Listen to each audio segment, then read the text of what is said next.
Hi hello എല്ലാവർക്കും Sherry's വേൾഡിന്റെ പുതിയൊരു വീഡിയോയിലേക്ക് സ്വാഗതം. ഇന്ന് തന്നെ ഒരു അടിപൊളി നെയ്യപ്പം ഉണ്ടാക്കാൻ പോണേട്ടാ. അപ്പൊ നമുക്കിന്ന് ബെറാത്തല്ലേ, അപ്പൊ ബെറാത്തിന് നമ്മൾ എന്തെങ്കിലും മധുരം ഉണ്ടാക്കണല്ലോ. അപ്പൊ ഞാൻ ഇവിടെ നെയ്യപ്പം ഉണ്ടാക്കാന്ന് വിചാരിച്ചുട്ടാ. അപ്പൊ നമുക്ക് വീഡിയോയിലേക്ക് പോയാലോ.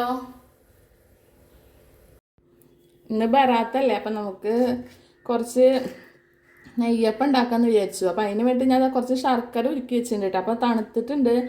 ഉരുക്കണ വീഡിയോ ഒന്നും ഞാൻ എടുത്തിട്ടില്ല കേട്ടാ. പിന്നെ ഞാൻ കുറച്ച് നാളികേരം അതുപോലെ ചെറിയ കൊത്തായിട്ട് വറുത്തെടുത്തിട്ടുണ്ട് കേട്ടോ. അതൊന്നും ഞാൻ വീഡിയോ എടുത്തില്ല. വീഡിയോ എടുക്കണ വേണ്ട വെച്ചിട്ട് ഇങ്ങനെ നിന്നതാ.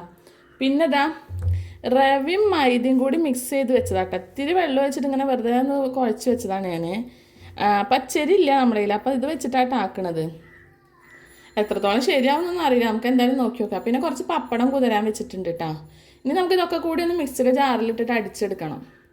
അപ്പോൾ ഇത് മിക്സിയുടെ ജാറ് വെച്ച് കൊടുത്തിട്ടുണ്ട്. അപ്പോൾ നമുക്ക് ആദ്യം നമ്മളെ മിക്സ് ചെയ്ത മൈദ റവയും കൂടി ഇട്ട് കൊടുക്കാം.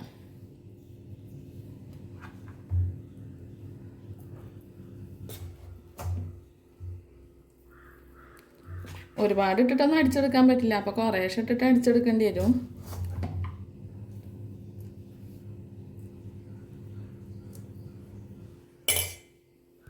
പിന്നെ ഞാൻ കുറച്ച് ചെറുള്ളി ഇട്ട് കൊടുക്കുന്നുണ്ട്. ഒരു പ്രത്യേക ടേസ്റ്റ് ചെറുള്ളി ഇട്ട് കൊടുത്താൽ ഇത്ര ഇടണമെന്നൊന്നുമില്ല. എനിക്ക് പിന്നെ അതിൻ്റെ ടേസ്റ്റ് ഇഷ്ടമായ കാരണം ഞാൻ അത്ര ഇട്ട് കൊടുക്കണം കേട്ടോ. പിന്നെ ഇത് എത്ര ചെറിയ ചീരക ഇട്ട് കൊടുക്കുന്നുണ്ട്. ഇനി നമുക്ക് കുറച്ച് ഏലക്ക കൂടി ഇട്ട് കൊടുക്കണം കേട്ടോ. പിന്നെ ഇത് ഇത്തിരി ഏലക്കായ ഇട്ട് കൊടുക്കുന്നുണ്ട് കേട്ടോ. പപ്പടം കുതിർത്താൻ വെച്ചിരുന്നില്ല, അതും കൂടി ഇട്ട് കൊടുക്കുന്നുണ്ട് കേട്ടോ. ഇനി നമുക്ക് നമ്മളെ ശർക്കര പാനിയും കൂടി ഒഴിച്ചു കൊടുക്കാം. നല്ല കട്ടിയായിട്ടുണ്ട് പാനി കേട്ടോ. നമുക്ക് ഒന്ന് അടിച്ചെടുക്കാം കേട്ടോ. അപ്പോൾ ഇതേ ഒക്കെ അടിച്ചെടുത്തിട്ടുണ്ട്. അപ്പോൾ നമുക്ക് ഒഴിച്ചു കൊടുക്കാം. ഈ രൂപത്തിൽ അടിച്ചെടുത്തിട്ടുണ്ട് കേട്ടോ. ഇനി ബാക്കിയും കൂടി നമുക്ക് ഇട്ട് കൊടുക്കണ്ടേ. ഇതന്നെ അടക്കണേക്ക് ഞാൻ ഒരു പിടി ചോറ് ഇട്ട് കൊടുക്കുന്നുണ്ട് കേട്ടോ. ഒരുപാടൊന്നുമില്ല, ഒരു പിടി നമ്മളെ കയ്യിലെടുത്തിട്ട് അത്രേ ഉള്ളൂ കേട്ടോ. പിന്നെ ബാക്കിയൊക്കെ സാധാരണത്തെ പോലെ തന്നെ ശർക്കര പാനിയൊക്കെ ഒഴിച്ചിട്ട് നമുക്ക് അടിച്ചെടുക്കാം. ഇനി നമുക്ക് നാളികേര കൊടുത്തിട്ട് കൊടുക്കാം കേട്ടോ.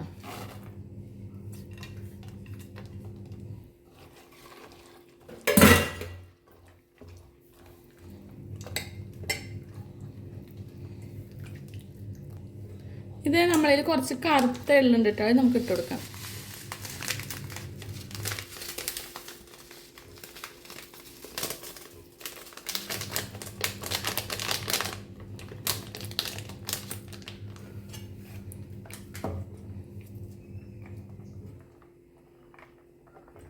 നന്നായി ഒന്ന് മിക്സ് ചെയ്തിട്ട് കൊടുക്കാം. മധുരം ബാലൻസ് ചെയ്യാൻ വേണ്ടിയിട്ട് ഒരു പിഞ്ച് ഉപ്പ് ഇട്ട് കൊടുക്കാം കേട്ടോ. അപ്പം അതും എല്ലായിടത്തേക്കും ഒന്ന് ആവണ ലെവലിൽ മിക്സ് ചെയ്ത് കൊടുക്കണം. ഒരു ഭാഗത്ത് മാത്രം ഉപ്പ് പിടിച്ച് നിൽക്കാൻ പാടില്ലല്ലോ. അപ്പം ആ ഒരു ലെവലിൽ ഈ ഒരു ലെവലിലാണ് ഞാൻ മാവ് ആക്കിയെടുത്തില്ല. ഇനി ഇത് ഇരിക്കുന്നതോറും ഒന്നും കൂടി കട്ടിയാവും കേട്ടോ.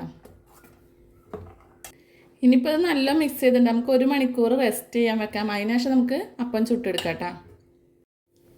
അപ്പോൾ ഇത് നമ്മൾ മാവൊക്കെ സെറ്റായിട്ടുണ്ട് കേട്ടോ. 1 മണിക്കൂർ 1.5 മണിക്കൂറോളം റെസ്റ്റ് ചെയ്യാൻ വെച്ചിട്ടുണ്ടായിരുന്നു കേട്ടോ.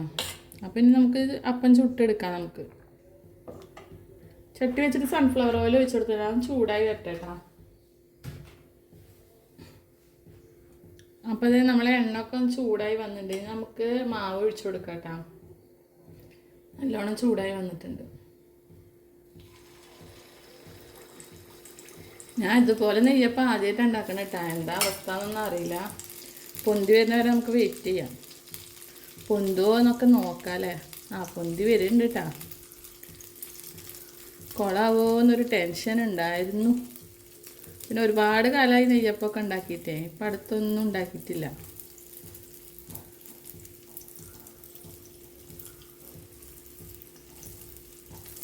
തീ ഒന്ന് കുറച്ച് കൊടുക്കുന്നുണ്ട് കേട്ടോ. അപ്പോൾ ഒന്ന് തിരിച്ചിട്ട് കൊടുക്കാമല്ലേ. നല്ല സോഫ്റ്റാണ് നമ്മളെ നെയ്യപ്പം എന്ന് തോന്നുന്നു. എന്തായാലും നല്ല പൊന്തി നല്ല സൂപ്പറായി വരുന്നുണ്ട് കേട്ടോ. എനിക്കിഷ്ടമായി നെയ്യപ്പം. ഞാൻ നെയ്യപ്പം വീട്ടിൽ അധികം ഉണ്ടാക്കാറില്ല. എന്നിട്ട് ഞാൻ ഈ ചായക്കടയൊക്കെ ഇല്ലേ, നമ്മളെ ചായ ഒക്കെ കുടിക്കില്ലേ നമ്മളെവിടെയെങ്കിലും പോയാൽ, അവിടെ പോയിട്ട് നെയ്യപ്പം കഴിക്കും. എനിക്കിഷ്ടമാണ്, അതുകൊണ്ട് കഴിക്കും. വീട്ടിലുണ്ടാക്കിയിട്ട് ശരിയായില്ലെങ്കിലോ വെച്ചിട്ടൊരു ടെൻഷനാണ് എനിക്ക്. അപ്പോൾ അവിടെ പോയിട്ട് ഇങ്ങനെ കഴിക്കും. അപ്പോൾ ഇതിപ്പോൾ കുറേ ആയി നെയ്യപ്പം ഉണ്ടാക്കണം വിചാരിക്കണം. എന്നിട്ട് അതിന് വേണ്ടി പച്ചരിയൊക്കെ മാറ്റി വെച്ചിട്ടുണ്ടായിരുന്നു ഞാൻ. പിന്നെ അതൊക്കെ എടുത്തിട്ട് വേറെ ആവശ്യങ്ങൾക്ക് യൂസ് ചെയ്തു. അപ്പോൾ ഇന്നിപ്പോൾ ഞാൻ ഉണ്ണിയപ്പം ഉണ്ടാക്കാൻ നിന്ന ആളാണ്. അപ്പോൾ ഇങ്ങനെ ഒന്ന് നെയ്യപ്പം ഉണ്ടാക്കി വെക്കാമെന്ന് വിചാരിച്ചു. നന്നായില്ലേ എൻ്റെ നെയ്യപ്പം? എല്ലാവർക്കും ഇഷ്ടമായി ഉണ്ടാവുമെന്ന് വിചാരിക്കുന്നു കേട്ടോ. കാണുമ്പോൾ തന്നെ നല്ല ലുക്കൊക്കെ ആയില്ലേ, അടിപൊളിയായിട്ടുണ്ട് എന്നാണ് എൻ്റെ ഒരു അഭിപ്രായം. നിങ്ങൾ ഇനി കണ്ടിട്ട് അഭിപ്രായം പറയൂ കേട്ടോ. അപ്പോൾ നമുക്ക് ഓരോന്ന് ഇങ്ങനെ ചുട്ടെടുക്കാം കേട്ടോ. അപ്പം ഇനി ഞാൻ അടുത്തത് ഒഴിച്ചു കൊടുക്കാൻ പോവാണ് കേട്ടോ. എണ്ണയൊക്കെ നല്ല ചൂടാണ്. ഇതുപോലെ പൊന്തി വരട്ടെ. അതും പൊന്തി വരുന്നുണ്ട് കേട്ടോ.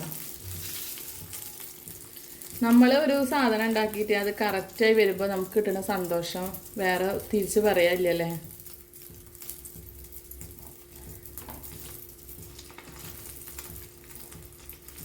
അപ്പോൾ ഇനി ഞാൻ അങ്ങനെ ഓരോന്ന് ഉണ്ടാക്കിയെടുക്കാം. എത്ര ഉണ്ടാക്കാൻ ഉണ്ടാവും എന്നറിയില്ല. മാവിനനുസരിച്ചിട്ട് ഉണ്ടാക്കി സെറ്റാക്കി എടുക്കാം. തിരിച്ചിട്ട് കൊടുക്കേണ്ടത് കേട്ടോ. അതുപോലെ നല്ല വീർത്ത് ഉണ്ടായി വന്നിട്ടുണ്ട് കേട്ടോ. കണ്ടില്ലേ, ഞാൻ വീണ്ടും ഇങ്ങനെ ഉണ്ടാക്കിയെടുക്കണം. എന്ത് നന്നായി വീർത്തിട്ടാണ് വരുന്നല്ലേ നെയ്യപ്പം. അപ്പോൾ ഇതേ നമ്മൾ നെയ്യപ്പമൊക്കെ സെറ്റായിട്ടുണ്ട് കേട്ടോ. അടിപൊളി നെയ്യപ്പമായിട്ടുണ്ട്. ഞാൻ മുഴുവൻ മാവ് ഉണ്ടാക്കിയിട്ടില്ല കേട്ടോ, കുറച്ചവിടെ മാറ്റി വെച്ചിട്ടുണ്ട്. അപ്പം നമ്മൾ നെയ്യപ്പൊക്കെ ഉണ്ടാക്കൽ കഴിഞ്ഞു കേട്ടോ. നെയ്യപ്പൊക്കെ നല്ല അടിപൊളിയായി നല്ല വീർത്ത് സെറ്റായി വന്നു, നിങ്ങൾ കണ്ടില്ലേ. അപ്പം നിങ്ങൾക്ക് എല്ലാവർക്കും എൻ്റെ വീഡിയോസൊക്കെ ഇഷ്ടപ്പെടുക വെച്ചാൽ ലൈക്ക് ചെയ്യാനും ഷെയർ ചെയ്യാനും സബ്സ്ക്രൈബ് ചെയ്യാനും മറക്കരുതിട്ടാ. കൂടെ ബെല്ലൈക്കൺ കൂടി ഒന്ന് അമർത്തിക്കോളൂ. അപ്പം ഞാൻ ഇടുന്ന പുതിയ വീഡിയോസൊക്കെ നിങ്ങൾക്ക് നോട്ടിഫിക്കേഷനായിട്ട് വരുമല്ലോ. അപ്പം നാളെ പുതിയൊരു വീഡിയോ ആയിട്ടും കാണാം. അതുവരെ എല്ലാവർക്കും ടാറ്റാ, ബൈ.